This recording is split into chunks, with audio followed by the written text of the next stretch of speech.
سلام کر وہ بلا یا حسین یا مولا، سلام ہائے شہیدان کربلا وفا، ہر ایک ذرے سے ماتم کیا ہے۔ سلام کر وہ بلا یا حسین یا مولا، سلام ہائے شہیدان کربلا وفا، ہر ایک ذرے سے ماتم کیا ہے۔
قرآن مجید بہت ہی مشہور و معروف سورہ ہے، جس کی آخری چند آیتوں کی تلاوت کو صرف حاصل کیا ہے۔ پروردگار عالم ارشاد فرما رہا ہے فَإِنَّ مَعَ الْعُسْرِ يُسْرًا، ہاں مشکل کے بعد آسانی ہے۔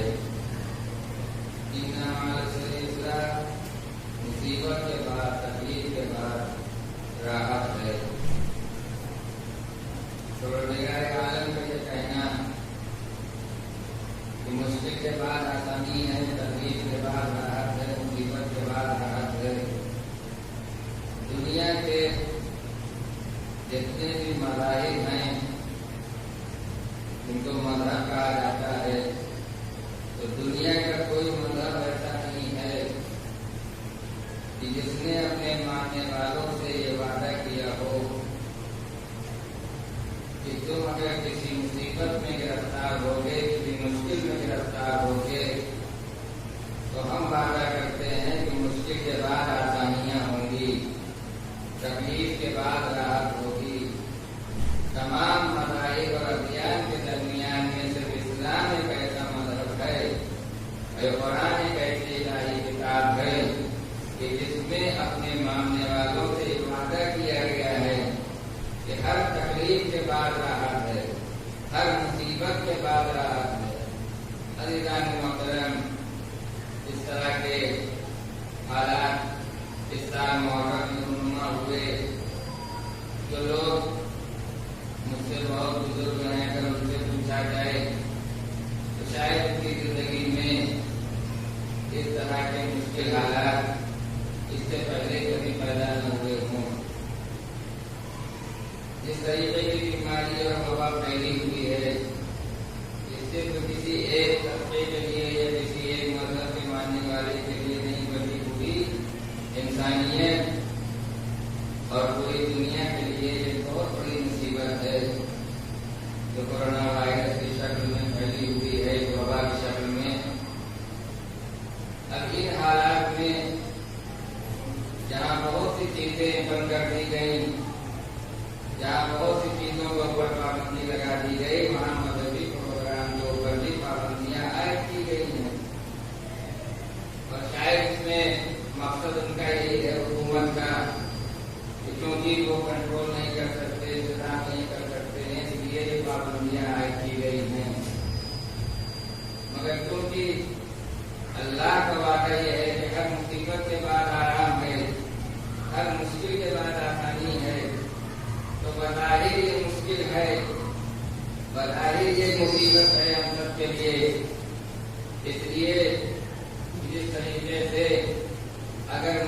کو پانی میں رکھا جائے تو جب تک وہ پانی میں رہتی ہے تب تک وہ زندہ رہتی ہے. اگر اسی مچھلی کو پانی سے نکال لیا جاتا ہے تو مچھلی پھر زندہ نہیں رہ پاتی ہے, وہ پھڑک کے اپنی جان دے دیتی ہے. اسی طریقے سے جس طریقے سے پانی کے بغیر مچھلی زندہ نہیں رہ سکتی, اسی طریقے سے ہم محمد و آل محمد کے چاہنے والے بغیر ذکر اہل بیت اور ادائے امام حسین کے زندہ نہیں رہ سکتے ہیں. لہذا اب اس مرحلے میں, اس حالت میں جب پابندیاں عائد ہیں, اداکاری, جلوس, مجمع, بھیڑ بھاڑ کے پروگرام کے اوپر ہر طرح کی پابندیاں ہیں, شرائط ہیں. اگر پروگرام ہو بھی رہے ہیں تو شرائط کے ساتھ ہو رہے ہیں جو سرکار کی طرف سے ہدایات جاری کی گئی ہیں, ان کی روشنی میں پروگرام کرنا ہے اور انجام دینا ہے. یہ ہم سب کے لیے ایک آزمائش ہے, ایک مصیبت ہے, مگر قرآن یہ کہہ رہا ہے کہ ہر مصیبت کے بعد, ہر تکلیف کے بعد راحت ہے, ہر مشکل کے بعد آسانی ہے. فَإِنَّ مَعَ الْعُسْرِ يُسْرًا إِنَّ مَعَ الْعُسْرِ يُسْرًا. ہر تکلیف کے بعد راحت ہے, ہر مصیبت کے بعد آسانی ہے, ہر مصیبت کے بعد راحت ہے. تو بظاہر یہ مصیبت ہے, مگر جب اللہ کسی ایک نعمت کو لیتا ہے تو اس کے بدلے میں بہت سی نعمتیں عطا بھی کر دیتا ہے. لہٰذا اگر اس مصیبت کے سلسلے میں جو مصیبت واقع ہوئی ہے پوری دنیا انسانیت کے اوپر اور پوری دنیا کے اوپر, دنیا کا کوئی ملک, کوئی شہر, کوئی جگہ ایسی نہیں ہے جو اس وبا سے بچی ہو. لہٰذا یہ جو نعمتیں اداکاری جس طریقے سے ہم جلوس نکالتے تھے, مجمع کے ساتھ پروگرام کرتے تھے, یہ نعمت ہم سے دے دی گئی تو اس کے بدلے میں کچھ نعمتیں اللہ نے عطا بھی کی ہیں. اب اگر ان نعمتوں کو آپ سمجھنا چاہیں تو سمجھ سکتے ہیں. یہ پروگرام, جن پروگرام کے اوپر عام طور سے پابندی لگائی گئی ہے وہی پروگرام ہیں, وہی جو مرکزی پروگرام کہے جاتے ہیں وہ زیادہ نشانے پر ہیں. لہٰذا مرکزی پروگرام کے اوپر روک لگا دی گئی اور یہ کہا گیا کہ اپنے گھروں سے آپ ٹی وی کے ذریعے, موبائل کے ذریعے کسی بھی طریقے سے آپ مجلس سن سکتے ہیں گھر سے, اور گھر کے اوپر آپ گھر پر بیٹھ کے مجلس کر سکتے ہیں. اس طریقے کے ہدایات جاری ہوئی, اسی طریقے سے عمل بھی ہو رہا ہے, اسی طریقے سے پروگرام کے سلسلے میں ہو رہے ہیں. اب اس میں نعمت ہمیں کیا ملی ہے؟ اگر ایک نعمت ہم سے چھن گئی تو اللہ نے دوسری نعمتیں عطا کر دی ہیں, اور اس کا اگر آپ فائدہ لینا چاہیں اور سمجھنا چاہیں تو سمجھ سکتے ہیں کہ مثال کے طور کے اوپر ایک مرکزی پروگرام ہوتا تھا, وہاں پر پابندی عائد کر دی گئی, 2000 آدمی جمع ہوتے تھے. یہ ہوا کہ 5 آدمی اس میں جمع ہوں گے, تو یہ سب اپنے گھر سے اس پروگرام کو ٹی وی کے ذریعے کسی دوسرے شرائط سے آپ دیکھ سکتے ہیں, موبائل کے ذریعے. براہ راست آپ مجمع میں شریک نہیں ہو سکتے ہیں, مسجد میں آ نہیں سکتے ہیں, فرش ادا کے اوپر آ نہیں سکتے ہیں. تو ہو سکتا ہے کوئی گمان کرے کہ جب فرش ادا کے اوپر ہم نہیں ہوں گے تو پھر فرش ادا سننا رہے گا. یاد رکھیے 5 آدمی ہوں یا 500 افراد ہوں یا 5000 افراد ہوں, اس سے نہیں ہے. جس کے لیے فرش ادا بچھائی جاتی ہے, یہ فرش ادا بچھایا جاتا ہے, وہ افراد چاہے 5 آدمی ہوں تب بھی آتے ہیں, چاہے 100 آدمی ہوں تب بھی آتے ہیں, چاہے 500 افراد ہوں تب بھی آئیں گے, چاہے 5000 افراد ہوں تب بھی آئیں گے. لہٰذا ہماری برکت میں کسی بھی طریقے سے کوئی کمی نہیں ہے. ہم یہاں بیٹھ کے مسجد سنیں تب بھی ہمیں ثواب نہیں ملے گا, اور اگر گھر پہ بیٹھ کے مسجد سنیں تب بھی ثواب نہیں ملے گا. اور جن کے لیے ہم فرش ادا بچھاتے ہیں وہ کل بھی آتے تھے, وہ آج بھی آتے ہیں, وہ آنے والے وقت میں بھی آئیں گے, کل آنے والے کل کے لیے بھی آئیں گے. ان کے آنے کے اوپر نہ کوئی پابندی عائد کر سکتا ہے اور نہ دنیا کی کوئی طاقت ہے کہ جو ان کے اوپر پابندی لگا سکتا ہے. لہٰذا ہماری مجلسوں کی جو برکت ہے اس میں اضافہ ہوا ہے. اضافہ اس طریقے سے ہوا کہ اگر مرکزی مسجد میں 2000 کا مجمع ہوتا تھا, 3000 کا مجمع ہوتا تھا, 5000 کا مجمع ہوتا تھا, اب وہ مرکزی مسجد میں مجمع کم کر دیا گیا، 10 افراد کر دیے گئے، 20 افراد کر دیے گئے، اب سب اپنے گھر سے مجلس سن رہے ہیں۔ مجلس وہی ہے جو اپنے گھر سے سن رہا ہے۔ دیکھیے فرش بچھانا شرط نہیں ہے، وہ تو یہ کہتے ہیں کہ فرش بچھانا شرط نہیں ہے، فرش ادا بچھاؤ یا نہ بچھاؤ، ان کا کہنا تو یہ ہے کہ جہاں تم ہمارا ذکر کرو گے، اگر تم 2 ہوگے تو تیسرے ہم ہوں گے، تم ذکر کر کے دیکھو، چاہے فرش ادا پہ ذکر کرو، چاہے مسجد میں کرو، چاہے امام بارگاہ میں کرو، چاہے میدان میں کرو، چاہے بند کمرے میں کرو، چاہے چھوٹے سے حجرے میں کرو، جہاں بھی ذکر کرو گے ہم تمہارے ساتھ بیٹھیں گے۔ اے صلوات علیہ محمد۔ اب بتائیے برکت میں اضافہ ہوا یا نہیں، نعمت میں اضافہ ہوا یا نہیں؟ جب مرکزی مجلس ہوتی تھی تو ایک جگہ فرش ادا ہوتا تھا، 2000 افراد جمع ہوتے تھے، وہی 2000 افراد جب ایک مجلس کو 500 گھروں میں بیٹھ کے سنتے ہیں تو بتائیے جہاں فرش ادا ہے وہاں بھی معصومین ہوتے ہیں، اور اس گھر میں بھی ہوتے ہیں جہاں ٹی وی کے ذریعے مجلس کھلی جا رہی ہے۔ اے صلوات علیہ محمد جو فرش ادا پہ بیٹھ کے مجلس سن رہے ہیں وہ بھی اہل بیت کی برکتوں سے اور نعمتوں سے اہل بیت کے شرف سے فیضیاب ہو رہے ہیں، اور جو گھروں کے اوپر بیٹھ کے مجلس سن رہے ہیں ان کو بھی کتنا ہی ثواب مل رہا ہے، کتنا ہی اجر مل رہا ہے، کتنی ہی نعمتیں میں حاصل ہوں گی جتنی فرش ادا پہ بیٹھنے والوں کو حاصل ہوگی۔ اے صلوات علیہ محمد۔ اب عزیزان محترم، اس فرش ادا کے اوپر ہم آپ آتے ہیں بیٹھتے ہیں، ہر آنے والے کا ایک مقصد ہوتا ہے۔ فرش ادا پہ آنے سے بیٹھنے سے کے پیچھے ایک نہ ایک مقصد ہوتا ہے، سب کا کوئی نہ کوئی مقصد ہوتا ہے۔ کوئی ثواب کے لیے آیا ہے، کوئی اجر کے لیے آیا ہے، کوئی اس لیے آیا ہے کہ ہمیں خدمت خلق کا موقع ملے، کوئی اس لیے آیا ہے کہ ہمیں ہمارے علم میں اضافہ ہوگا، کہ کوئی کسی دوسرے مقصد کے تحت آیا ہے، کوئی عبادت سمجھ کے آیا ہے، کوئی ذکر اہل بیت سمجھ کے آیا ہے، یعنی مجموعی طور سے جو آیا ہے اس کا نظریہ یہی ہے، ایک ہے کہ ہمیں اجر ملے گا، ہمیں ثواب ملے گا۔ جو خدمت کی نیت سے آیا، اچھا مجلسیں ہوتی ہیں، بڑی بڑی مجلسیں ہوتی ہیں تو اس میں ہوتا کیا ہے؟ اس میں ہوتا یہی ہے کہ جب بڑی بڑی مجلسیں ہوتی ہیں تو اس میں کوئی انجمن ذمہ دار ہوتی ہے، کوئی جماعت ذمہ دار ہوتی ہے، کوئی افراد ہوتے ہیں جو ذمہ دار ہوتے ہیں، جن کی ذمہ داریاں بڑھی ہوئی ہوتی ہیں۔ جب بڑی اور مرکزی مجلس ہوتی ہے جس میں ہزاروں کا مجمع ہوتا ہے تو اس میں ذمہ داریاں تقسیم کر دی جاتی ہیں، یعنی وہ 5000 افراد سب ذمہ دار نہیں ہوتے ہیں، بلکہ 5000 افراد میں 50 یا 100 افراد ایسے ہوں گے جن کے یہاں ذمہ داریاں تقسیم کر دی گئی۔ تمہارا کام ہے مہمانوں کو کھانا کھلانا، تمہارا کام ہے آنے والوں کو چائے پلانا، تمہارا کام ہے تبرک تقسیم کرنا، تمہارا کام ہے پانی پلانا، لہذا یہ سب خدمت کرتے ہیں اور یہ ذمہ داریاں تقسیم کر دی جاتی ہیں۔ مکمل مجمع ذمہ دار نہیں ہوتا ہے، ذمہ دار چند افراد ہوتے ہیں۔ مکمل جو مجمع ہے، ہزاروں کی اپنی بھیڑ ہے، جو مجمع ہے، جو آنے والے ہیں، جو شرکاء ہیں، وہ ثواب سمجھ کے آ رہے ہیں، اجر کے لیے آ رہے ہیں۔ جو ذمہ دار ہیں وہ میزبان ہیں، آنے والے جتنے ہیں وہ سب مہمان ہیں، وہ بھی ثواب کے لیے کام کر رہا ہے، یہ بھی ثواب کے لیے کام کر رہے ہیں۔ اب جب مرکزی پروگرام ختم کر دیے گئے، انہیں محدود کر دیا گیا، تو جو مجلس میں مجمع آتا تھا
ہر مصیبت کے بعد آرام ہے. اللہ تاریخ کی دنیا میں ایسے شاہکار ایسی زمینیں قائم کر دی ہیں اور یہ بتایا ہے کہ اگر ہماری راہ میں مصیبتیں برداشت کرو گے، ہماری راہ میں تکلیفیں برداشت کرو گے، تو پھر اس کے بعد کیا ہے؟ جب ہماری راہ میں تکلیف برداشت کرو گے، جب ہماری راہ میں مصیبتیں برداشت کرو گے، تو پھر ان مصیبتوں کے برداشت کرنے کے بعد ہماری طرف سے تمہاری رحمت ہوگی، ہماری صلوات مصروف ہوگی، ہماری نعمتوں کی بارشیں تمہارے اوپر ہوں گی، نعمتوں کی بارش ہوگی، ہماری رحمت تمہارے لیے مصروف ہوگی. اسی لیے پروردگار کہہ رہا ہے وَلَنَبْلُوَنَّكُمْ بِشَيْءٍ مِّنَ الْخَوْفِ وَالْجُوعِ وَنَقْصٍ مِّنَ الْأَمْوَالِ وَالْأَنفُسِ وَالثَّمَرَاتِ وَبَشِّرِ الصَّابِرِينَ الَّذِينَ إِذَا أَصَابَتْهُمْ مُصِيبَةٌ قَالُوا إِنَّا لِلَّهِ وَإِنَّا إِلَيْهِ راجعون أُولَٰئِكَ عَلَيْهِمْ صَلَوَاتٌ مِّن رَّبِّهِمْ وَرَحْمَةٌ وَأُولَٰئِكَ هُمُ الْمُهْتَدُونَ. جو اللہ کے راہ میں مصیبتیں برداشت کریں گے، جو اللہ کے راہ میں بھوکے رہیں گے، جو اللہ کے راہ میں پیاسے رہیں گے، جو اللہ کے راہ میں مال کو قربان کریں گے، جو اللہ کے راہ میں اولاد کو قربان کریں گے، جو اللہ کے راہ میں اپنی جان کو قربان کریں گے، وہ لوگ ہوں گے کہ جن کے لیے اللہ کی صلوات بھی مخصوص ہے، اللہ کی رحمت بھی مخصوص ہے. اے صلوات کے لیے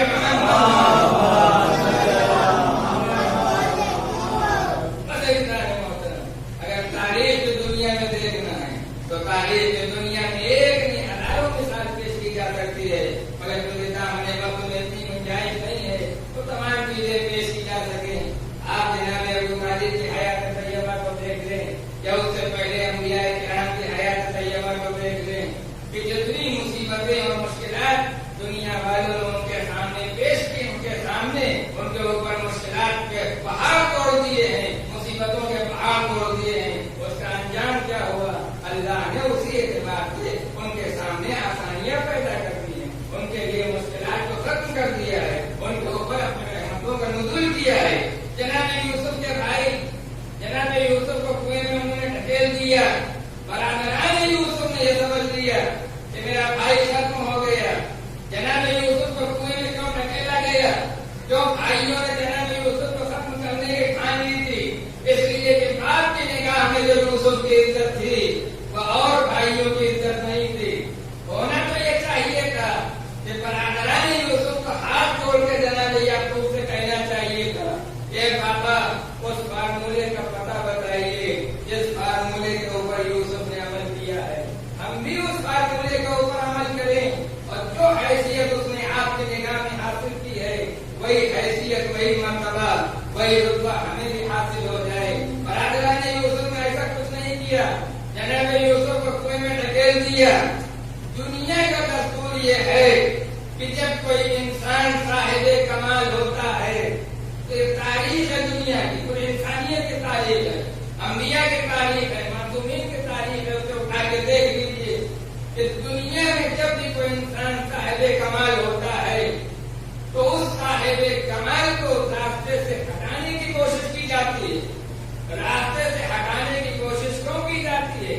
اس کا سبب یہ ہے کہ دنیا یہ سمجھتی ہے کہ جب تک یہ صاحب کمال ہمارے درمیان میں رہے گا تب تک یہ عزت ہمیں حاصل نہیں ہوگی، اور جب یہ دنیا سے چلا جائے گا تو اس کا کمال ہمیں مل جائے گا، اس کی صلاحیتیں ہمارے اندر پیدا ہو جائیں گی. مگر تاریخ گواہ ہے کہ اگر کسی بھی صاحب کمال کو راستے سے ہٹانے کی کوشش کی گئی ہے تو جس نے راستے سے ہٹانے کی کوشش کی وہ قاتل تو کہلایا ہے، وہ مجرم تو کہلایا ہے، مگر صاحب کمال نہیں کہلایا ہے. اگر کوئی ڈاکٹر ہے، کسی ڈاکٹر کو کوئی راستے سے ہٹا دو، یہ سوچے کہ اس کے ہٹانے کے بعد ہم ڈاکٹر بن جائیں گے، تو جو اس کے سینے میں صلاحیتیں ہیں وہ اس کے مرنے کے بعد اس کے سینے میں منتقل نہیں ہو سکتی ہیں. اگر کوئی انجینئر ہے، کوئی یہ چاہے کہ اس راستے سے ہٹا دیں گے تو ہم انجینئر بن جائیں گے، تو وہ انجینئر نہیں بن سکتا ہے. ہاں، ڈاکٹر کو مارنے کے بعد انسان قاتل تو بن سکتا ہے، مجرم تو بن سکتا ہے، مگر ڈاکٹر نہیں بن سکتا، انجینئر نہیں بن سکتا ہے. یہی برادران یوسف نے سوچا تھا کہ جب یوسف کو راستے سے ہٹا دیں گے تو یوسف جب رہیں گے نہیں تو جو حیثیت یوسف کو حاصل ہے وہی باپ کی نگاہ میں ہماری حیثیت ہوگی. مگر انہیں نہیں معلوم تھا کہ یوسف کسی عام انسان کا نام نہیں ہے، یوسف نائب الہی کا نام ہے. یاد رکھیے، دنیا میں جب بھی اللہ کسی کو اپنا نائب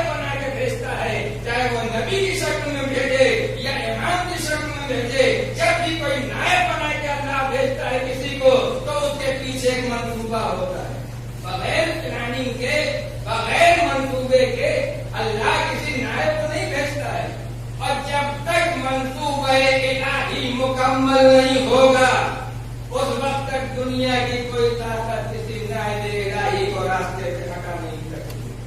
دنیا لاکھ کوشش کرے جب تک منصوبہ الہی مکمل نہیں ہوگا اس وقت تک دنیا کی کوئی طاقت کسی بھی نائب الہی چاہے وہ نبی ہو یا امام اسے راستے سے ہٹا نہیں سکتی ہے. اور اللہ نے یوسف نے پوری طاقت ڈھوک دی. یوسف کو کنویں میں ڈھکیل دیا. یہ سوچ کے کنویں میں ڈھکیل دیا تھا کہ ہم نے ختم کر دیا مگر انہیں نہیں معلوم تھا یوسف نائب الہی ہے جس کے پیچھے اللہ کا ایک منصوبہ ہے. جب تک منصوبہ قدرت پورا نہیں ہوگا اس وقت تک کوئی طاقت یوسف کو ہٹا نہیں سکتی ہے. لہٰذا بھائیوں نے کنویں میں ڈھکیل دیا. انہوں نے سوچ لیا ختم کر دیا یوسف ختم ہو گئے. مگر ایک دن وہ آیا کہ وہی یوسف ہیں جو کنویں سے نکالے گئے. حالات اس طریقے سے حالات نے کروٹ دی. انقلاب ایسا آیا کہ وہی یوسف جو مصیبتوں میں گرفتار تھے جو پریشان تھے جن کے سامنے مشکلات تھیں جن کے ساتھ سامنے تکلیفیں تھیں مگر اس کے ساتھ ساتھ ان کا یقین اللہ کی طاقت کے اوپر تھا. جب اللہ کی طاقت کے اوپر یقین ہوتا ہے تو چاہے جتنی بڑی مصیبت سامنے آئے اللہ آسانیاں پیدا کر دیتا ہے مشکلات پیدا کر دیتا ہے. اگر ہم اپنی مشکلات کو دور کرنا چاہتے ہیں آسانیوں کو پانا چاہتے ہیں اپنی مصیبتوں کو دور کرنا چاہتے ہیں تو ہمیں دنیا کے کسی انسان کے سامنے نہ جانا چاہیے بلکہ اللہ سے رابطے کو مضبوط کرنا چاہیے. جتنا اللہ سے رابطہ مضبوط ہوتا جائے گا مصیبتیں دور ہوتی جائیں گی مشکلات دور ہوتی جائیں گی آسانیاں پیدا ہوتی رہیں گی. ایک سلام دنیا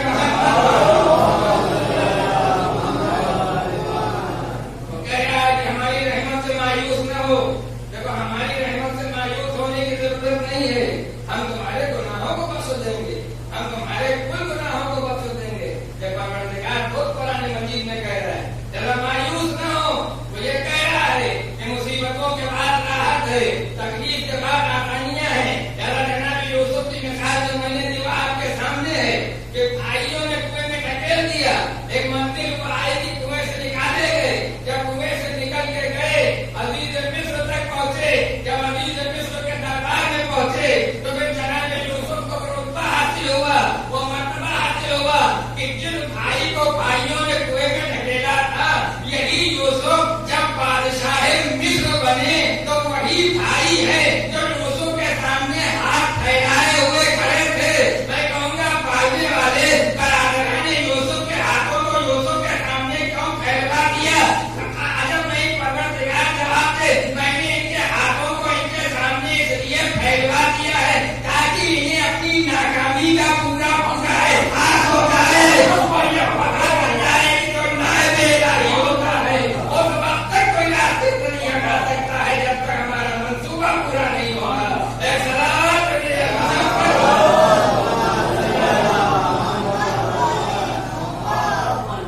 جناب یوسف بادشاہ مصر بنے اور پھر بادشاہ جب مصر بنے تو پھر کیا ہوا تو تمام حالات آپ کے سامنے ہیں. جناب یوسف جب بادشاہ مصر بنے تو ایک منزل وہ آئی کہ وہی بھائی کہ جنہوں نے کنویں میں ڈھکیلا تھا وہی بھائی ہیں جو یوسف کے سامنے سجدہ رہے تھے. اللہ نے سجدہ کرا کے بتا دیا کہ دیکھو ہمارا منصوبہ جب تک مکمل نہیں ہوگا ہمارے کسی نائب کو درمیان سے ہٹایا نہیں جا سکتا ہے. بس ایسانی محترم جناب ابو طالب کو میں نے ذکر کیا تھا. جناب ابو طالب کی شخصیت کا اگر آپ جائزہ لیں تو یہاں بھی وہی صورتحال ملے گی جسے شاہ ابو طالب کہتے ہیں. اس میں پیغمبر اسلام تقریباً 3 سال تک شاہ ابو طالب میں رہے ہیں. شاہ ابو طالب کے حالات ایسے تھے کہ مکے میں پیغمبر اسلام پیغمبر کے گھر والوں کو جناب ابو طالب کو مولا کائنات کو جناب فاطمہ بنت اسد کو اولاد جناب ابو طالب یعنی برادران مولا کائنات یہ سب محافظ پیغمبر تھے ناصر پیغمبر تھے مددگار پیغمبر تھے. لہٰذا ان کے اوپر محنت کر دیا گیا. یہ ایک وادی میں مکے کے باہر آ کے قیام پذیر ہو گئے. اسی وادی کو شاہ ابو طالب کہتے ہیں جہاں جناب ابو طالب 3 سال تک پیغمبر اسلام کے ساتھ رہے ہیں. حالات اتنے خراب گئے تھے کہ مکے والوں نے ناکہ بندی کر دی تھی. کوئی ادھر کا آدمی ادھر جا نہیں سکتا تھا. یہاں جب کھانے کے لیے کچھ نہیں ہوتا تھا تو جنگل کے پتے بٹور کے لائے جاتے تھے. ان کا ابلا ہوا پانی بطور غذا استعمال کیا جاتا تھا. جب شب کا سناٹا مشکلات ہوتی تھی تو جناب ابو طالب کو اس بات کا خوف تھا کہ ایسا نہ ہو شب کے سناٹے کا فائدہ اٹھا کے کیونکہ آپ سکون کے عادی تھے لہٰذا خطرہ اس بات کا تھا کہ کہیں پیغمبر علیہ السلام کا قتل نہ کر دیں. لہٰذا آمینہ کے لال عبداللہ کے چائے کو بچانے کے لیے جناب ابو طالب اپنے بیٹے کو بستر پیغمبر پر لٹا دیتے تھے اور پیغمبر علیہ السلام کے بستر کے اوپر مولا علی کو لٹاتے تھے.